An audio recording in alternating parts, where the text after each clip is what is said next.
A Scientist's Journey of Cognitive Restoration, Stroke Recovery, Neuroplasticity, and the Power of Purpose. Number 1320, July 27, 2025. EclaireMD Foundation, Gerald C.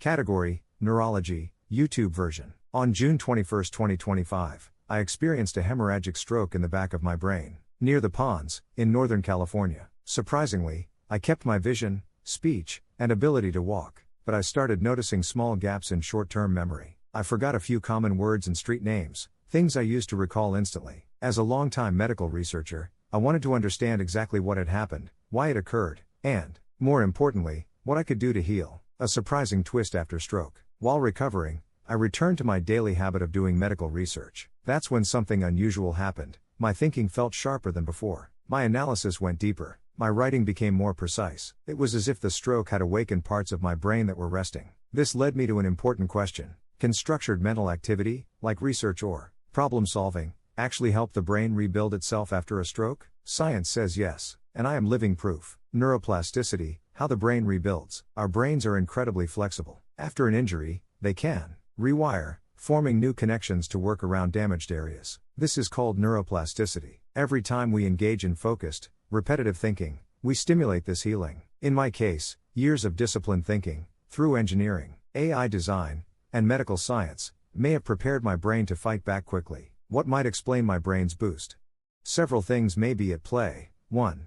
Neuroplasticity activation, meaningful, goal-driven activity like research triggers brain rewiring. 2. Freed up brain areas, sometimes damaged regions stop suppressing others, allowing new brain zones to become active. 3.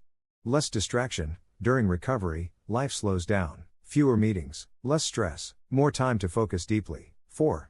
Energy shift, I walked less after the stroke, from 12,000 to 3,000 steps daily. That means more oxygen and glucose may be going to my brain, not my muscles. My therapy, memory training at home, even with clearer thinking, I still had memory lapses, like word recall delays. So I began daily self-therapy for memory. I do 3 to 4 sessions per day. Exercises include looking at photos and recalling names, listening to stories and retelling them, memorizing word definition flashcards, recalling grocery lists or sets of objects. These are based on real neuroscience methods, like spaced repetition and errorless learning. I think of my brain like a muscle. Train it, don't let it sit idle. What science says, fMRI scans show that daily brain training can light up the hippocampus and prefrontal cortex, areas responsible for memory, planning, and attention. This isn't just imagination. Brain maps confirm that real changes are taking place. More than just recovery, a life redesign. This is not my first health crisis. Over the years, I have survived 5 heart attacks, kidney disease, diabetes,